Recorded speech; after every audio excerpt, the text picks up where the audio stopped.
ज्ञान कोई नया नहीं है, सभी ज्ञान कहा जा चुका है और उसी ज्ञान का दोहन करके अलग अलग संप्रदाय बनते हैं और अपनी बातचीत कहते हैं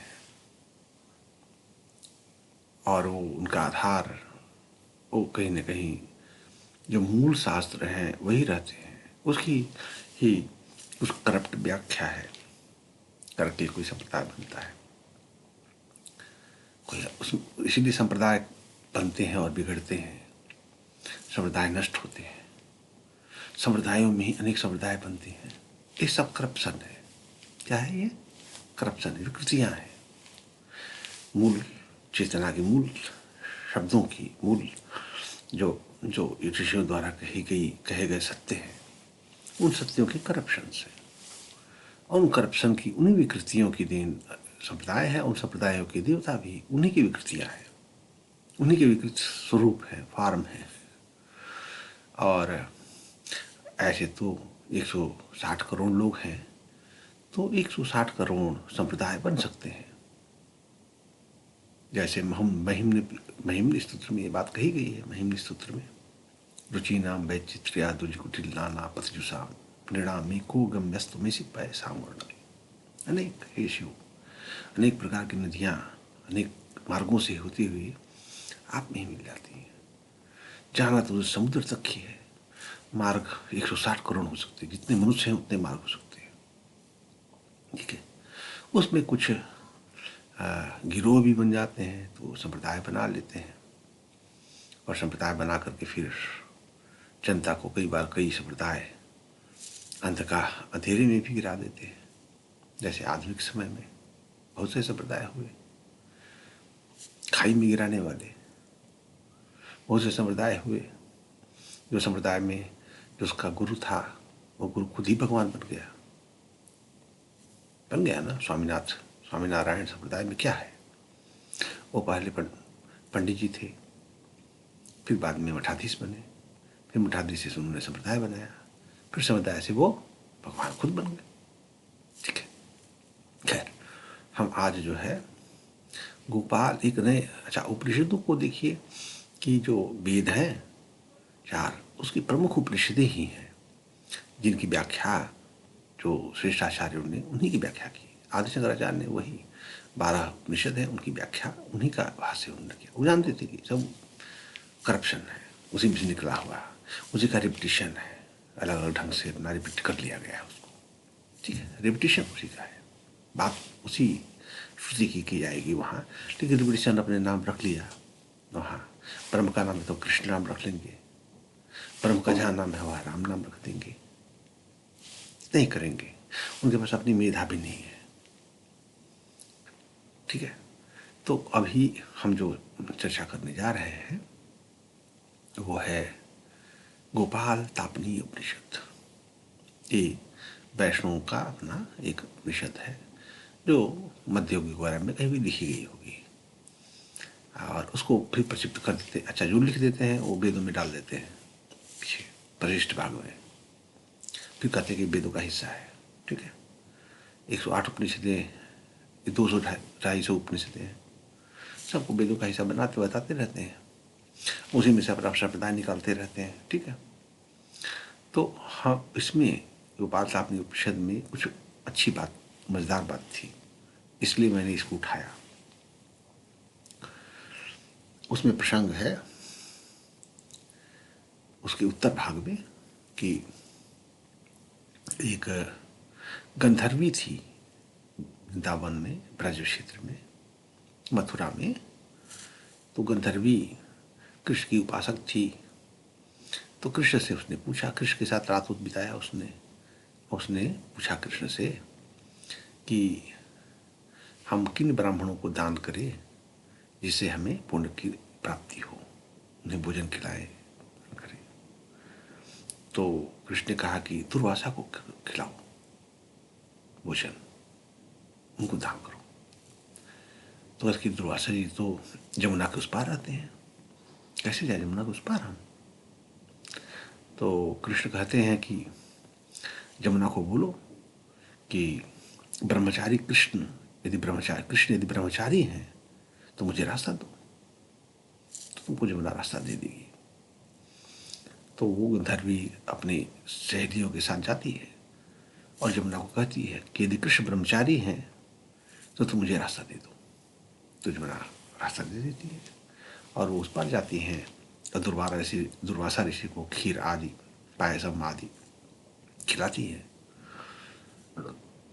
तो खिलाकर जाने लगती हैं तो कहते कि हम उस पार कैसे जाए।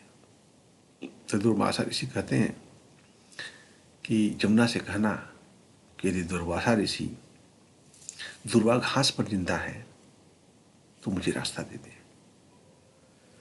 तो वो गंधर्वी कहती है कि ये कैसे मान लें, वो कह रहे हैं कि मैं ब्रह्मचारी हूँ, आप कह रहे हैं कि दुर्वा घास पर जिंदा हूँ, हम इसको कैसे विश्वास करें। ठीक है, तो दुर्वासा ऋषि क्या कहते हैं, दुर्वासा ऋषि कहते हैं कि परमात्मा शब्द और आकाश से परे है, उसने शब्द और आकाश को उत्पन्न किया, वह आकाश को उत्पन्न करके वह आकाश में विद्यमान है। परमात्मा ने सृष्टि की और सृष्टि करके वह उसमें अनुचित हो गया। तो परमात्मा ने आकाश को उत्पन्न किया शब्द से, शब्द उसका गुण है, वह उसमें अनुचित हो गया। तो फिर वह जो आकाश में अनुचित हो गया वही मैं आत्मा हूं, तो मैं कैसे भुक्ता हो जाऊंगा। वायु का स्पर्श गुण है, परमात्मा स्पर्श और वायु से भिन्न है, वह वायु में विद्यमान है, परंतु वायु उसको नहीं जानता, मैं वही आत्मा हूं, फिर भुक्ता कैसे हो सकता हूं। तेज का गुण रूप है, परमात्मा रूप और अग्नि से भिन्न है, वह अग्नि में विद्यमान है, परंतु अग्नि उसको नहीं जानता, अग्नि उसको नहीं जानता, वही आत्मा मैं हूं, फिर मैं भुक्ता कैसे हो जाऊंगा। जल का गुण रस है, परमात्मा रस है और जल से भिन्न है, वह जल में रहता है, जल में अनुस्थित है, और लेकिन जल उसको नहीं जानता, वही मैं आत्मा हूं, फिर मैं कैसे भुक्ता हो सकता हूं। गंध पृथ्वी का गुण है, परमात्मा गंध और गुण से परे है, भिन्न है, वह पृथ्वी में निवास करता है, लेकिन पृथ्वी उसे नहीं जानती, वही आत्मा मैं हूं, तो मैं भुक्ता कैसे हो सकता हूं। तात्पर्य यह है देवियों कि कृष्ण परमात्मा है, वह केवल सबके अंतरामी है, वह कुछ भी भोग नहीं करती, इसलिए वह ब्रह्मचारी है। मैं दुर्वासा घृतमय और क्षीरमय अन्न तुम्हारा खाए भोजन मैंने किया अभी, लेकिन फिर भी मैं निराहारी हूँ। इसका कारण भी वही है जो कृष्ण का कारण है। कृष्ण ब्रह्मचारी है सब भोग करने के बाद भी, क्योंकि वह उससे अलिप्त है। मैं भी सब खाने के बाद भी उससे अलिप्त हूँ, तो मैं भी वैसे ही हूँ जैसे कृष्ण है। तो इस बात को दुर्वासा ऋषि कहते हैं क्योंकि ब्रह्म ज्ञान के कारण से आत्मा और परमात्मा में कोई भेद नहीं है, प्रकृति के गुणों से परमात्मा लिप्त नहीं होता। यही बात दुर्वासा के साथ भी है, दुर्वासा भी प्रकृति के गुणों में लिप्त नहीं होता। इस बात के बाद वो कहते हैं मैं आत्मा कैसे भुक्ता हो जाऊंगा, इस बात के लिए मैं तुम्हें समझाता हूं। जहां द्वैत सा होता, ये उपनिषद का वचन है, देखो है ये गोपाल थापनी, लेकिन उसमें उपनिषदों की सारी बातों को अनुसूत कर दिया गया है। ठीक है, सभी जो बात दुर्वासा ऋषि कह रहे हैं उनकी बात नहीं है, उपनिषदों में कहा गया है। ठीक है, यहाँ भी जो उपनिषदों में कहा गया वही बतिया दुर्वासा ऋषि दोहरा रहे हैं, रिपीटिशन है। यत्र ही द्वैत्म्यु भवति तदितरम इतरम जिघ्रति, तदितरम इतरम पश्यति, तदितर इतरम शृणोति। ये उपनिषद का वाक्यांश है। दुर्वासा ऋषि कह रहे हैं कि जहाँ द्वैत सा होता है वहीं कोई अन्य को सूंघता है, अन्य को दिखता है, अन्य को सुनता है, अन्य की बातें करता है, अन्य का मनन करता है, अन्य को जानता है। जहाँ सब कुछ आत्मा ही हो गया तो उसका वहाँ अन्य का जगह ही नहीं है। तो फिर वो कहते विज्ञाता अमेरिकीन विजानिया, उस विज्ञाता जो विज्ञाता ही है उसे कौन जानेगा। ज्ञानी होने के कारण मुनि तो अभोक्ता होता ही है, जो ज्ञानी है इसलिए वो अभोक्ता है। उसी प्रकार से कृष्ण भी अभोक्ता है।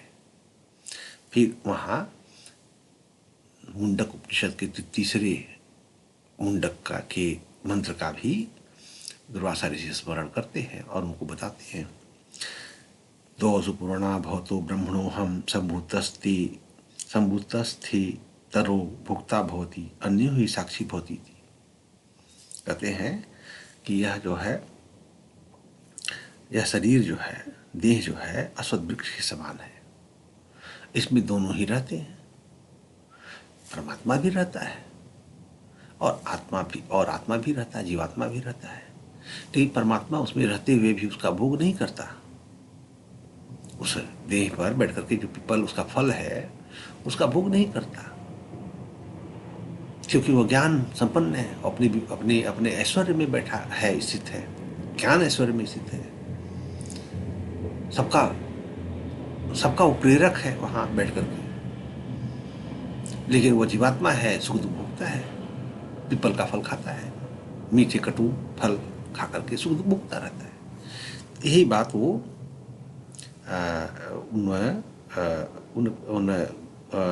उन महिलाओं से कहते हैं। तो यहाँ सारी बातें उपनिषदों को उन्होंने की, उसमें कोई ऐसी बात नहीं है जो वैष्णव संप्रदाय से संबंधित हो। वहाँ इसी बात को आरोपित कर दिया गया है, जो ज्ञानी का जो स्वरूप है उसी स्वरूप को वासुदेव संप्रदाय के जो गुरु थे वासुदेव कृष्ण, उन पर आरोपित है कि कृष्ण भी ब्रह्मचारी हैं सब भोग करने के बाद भी, क्योंकि वो गंधर्वी पूछती है कि कृष्ण ब्रह्मचारी कैसे, कृष्ण तो हमारे साथ भोग करते हैं, तो ब्रह्मचारी कैसे हुए? कृष्ण तो हमारे साथ भोग किया अभी रात को, तो ब्रह्मचारी कैसे हुए? और आप भी अभी मेरे साथ अभी खीर का खाए हैं आप खूब जम के, तो आप कैसे दुर्वा खाने वाले हैं, खाकर जीवित हैं? तो अभोक्ता कैसे आप हो गए? आप दोनों भोग तो आपने किया। तो उसी बात को समझाते हैं, कहते हैं कि वो परमात्मा सृष्टि को रच करके सृष्टि में अनुसूत है, लेकिन सृष्टि के जो तत्व हैं, जो भी तत्व एक एक करके पैदा हुए, वो उनको नहीं जानते, वो उनको नहीं जानते। उसी प्रकार से यह जो आत्मा है, जब उसको ज्ञान हो जाता है तो वह सृष्टि में रहते हुए भी उसे अलिप्त रहता है। वैसे परमात्मा जिस प्रकार से सृष्टि को बना करके उसे अलिप्त है, और वह सृष्टि का जो विषय है, चीज है, जो सृष्टि है, वह उसे नहीं जानती, उनके अंतर्यामी स्वरूप को नहीं जानती। तो इस बात को ही यहाँ कहा गया है, क्योंकि जहाँ द्वैत होता है वहीं एक दूसरे को कोई देखता है, सुनता है। यहाँ द्वैत तो है ही नहीं ना, कोई सुनने वाला है ही नहीं, सब अद्वैत हो गया है। तो है अद्वैत भाव का उपदेश किया गया है। लेकिन अब इस अद्वैत भाव का उपदेश किया गया है यहाँ पे, ये गोपाल तापनी उपनिषद है, लेकिन तब भी वैष्णव ने कहते मैं तो द्वैतवादी है, हम तो भैया यहाँ उपदेश किया गया है, यहाँ द्वैत का उपदेश किया गया है, लेकिन अपने को द्वैतवादी मानते हैं। ठीक है, अब उनका अपना प्रपंच है, लेकिन मूल तथ्य क्या है, मूल उपदेश क्या है कि जब ज्ञान हो जाता है मनुष्य को, आत्मज्ञान हो जाता है, तो वह किसी चीज में अलिप्त नहीं होता, लिप्त नहीं होता, हर चीज में वो लिप्त रहता है, सब कर्म करते हुए भी अलिप्त रहता है। क्योंकि लिप्तता जो है उसके अहंकार से होती है। यहाँ कहा है उन्होंने, यह बात भी दुर्वासा ऋषि ने कहा है। क्या कहा है देखो, मैं आत्मा कैसे भोगता हूँगा, यह बात यद्यपि सत्य है, परंतु उपाधि युक्त हो जाने पर आत्मा को अहंकार हो जाता है। उपाधि है, उपाधि क्या है? जैसे जो जीवात्मा है उसकी उपाधि क्या है? अविद्या उसकी उपाधि है। परमात्मा है जो उसी वृक्ष पर बैठा हुआ है, द्वासुपर्णा सयुजा सखाया समानम वृक्षम परिसस्व जाते, द्वासुपर्णा सयुजा सखाया, दो स्वर्ण है, सखा है, उनमें कोई अंतर नहीं है, एक समान है, एक ही रंग के। सखा कहा गया है, वो कोई उसमें दास नहीं है, सखा इसलिए कहा गया है, वो एक समान है, उतनी ही विविधता उसकी भी है, लेकिन वह अहंकार के कारण अहम ज्ञान जो उसका हो जाता है, अहंकार हो जाता है, जो उसको तत्वों में उसका लीप हो जाता है, फिर उसे आसक्त, उसमें उसका उस तत्वों से अपने को एकत्व साबित कर लेता है वो, कि यह मैं हूं, यह शरीर में हूं। ठीक है, यहाँ कह रहे हैं कि आत्मा को अहम ज्ञान हो जाता है। इस बात को समझाने के लिए मुनि कहते हैं कि आकाश आदि पंचभूतों में, आकाश आदि पंचभूतों में अधिष्ठित है यह जीवात्मा, इसलिए मन अहम भोक्ता ऐसा अभिमान करता है। यह मन ही इस विषयों को ग्रहण करता है। जिस पुरुष को सर्वत्र आत्मदर्शन होता है, अर्थात जिसका भेद ज्ञान नष्ट हो गया है, वह किसके द्वारा मनन करेगा? कहा जाए वही आत्मा मैं हूं, फिर मैं भोक्ता कैसे हो सकता हूं? ठीक है, तो ये जो अद्वैत है, कि सब जो अद्वैत ज्ञान है, उस अद्वैत ज्ञान की जान लेने के बाद वह भेद जब मिट जाता है, तो भोक्ता का, भोक्तृत्व का, भोग का, इन तीनों का जो है संबंध खत्म हो जाता है, सब एक हो गया है। कौन किसको भोगेगा? अलग अलग होगा तब ना। अद्वैत का अर्थ क्या होता है कि जब सब अद्वैत ही है, सब एक आत्म तत्व की ही प्रतिष्ठा सब जगह है, आत्म तत्व ही हर जगह उद्भासित हो रहा है, चेतन में, जड़ में, सब में, तो उसमें भेद देखने वाले को ही भेद दृष्टि होती है। जो अभेद दृष्टि हो जाने के बाद फिर उसमें कहाँ है, घृणा की बात ही नहीं होती। फिर जो ईशावास्योपनिषद में ये बात कही गई है कि जब भेद जब तक है, तब तक ही वह दूसरे को अन्य रूप में देखता है कि अरे गंगा जल है और ये तो सामान्य जल है। जब अद्वैत हो जाता है तो सबको इसलिए ही समझता है कि वो जल एक ही चीज है, चाहे गंगा का जल हो चाहे सामान्य जल हो, तो कोई अंतर नहीं है। पवित्रता का एक कंसेप्ट ही खत्म हो जाता है फिर। तो इससे घृणा नहीं करता हूं किसी चीज से, विजुगुप्सा नहीं करता। ईशावास्योपनिषद में कहा गया है कि जब भेद मिट जाता है तो किसी चीज से विजुगुप्सा नहीं करता। ये काला है, ये पीला है, गोरे से प्रेम करना है, काले से प्रेम नहीं करना है। ठीक है, तो यही बात को यहाँ ये गोपाल तापनी उपनिषद में कहा गया है। तो इस उपनिषद का क्या अर्थ है? अद्वैत वेदांत का ही तो कहने का अर्थ ये है कि जितनी श्रुतियां हैं, उन्हीं श्रुतियों से का मनन चिंतन करने के बाद लोगों ने, आचार्यों ने अपने अपने संप्रदायों की रचना की। उनके पास अपना कोई सिद्धांत नहीं, अपना कोई चिंतन नहीं है कि अलग से कोई इनका चिंतन हो। जैसे रामानुज का संप्रदाय है, श्री संप्रदाय, उसमें उनका अपना चिंतन क्या है? यदि मान लीजिए कि वो उपनिषदों पर भाष्य नहीं करते, उपनिषदों में भी भाष्य करके उन्होंने अपना चिंतन थोड़ी डाल दिया उसमें, उपनिषदों का ही चिंतन की बात कर रहे हैं ना, अपनी व्याख्या कर रहे हैं ना उसकी, तो व्याख्या उनकी अपनी है, उस व्याख्या के कारण उनका संप्रदाय है, बस इतनी ही अंतर है। उसी की व्याख्या करके उनका संप्रदाय है, भले ही वो रंग व्याख्या है, बहुत लोगों की रंग व्याख्या है। जैसे यह एक रंग व्याख्या है कि राम जो है, ये शब्द जो है ब्रह्म है, ये ईश्वर तक पहुंचाएगा, एक रंग व्याख्या है। क्यों रंग व्याख्या है?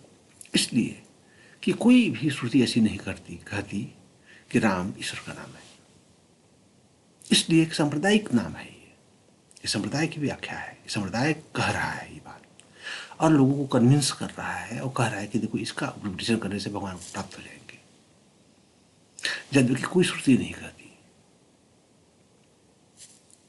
कि ईश्वर का वाचक यह है।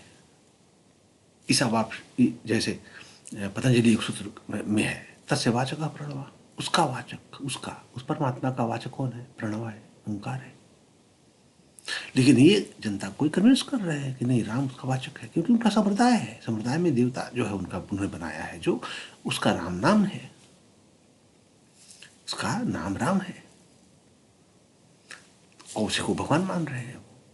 तो आपको भी कह रहे हैं कि आप उसी को भगवान मानो, उसी नाम के द्वारा आपको भगवान प्राप्त, जबकि वो नहीं होगा, शास्त्र नहीं कहता है। ये तो करने की बात है ना।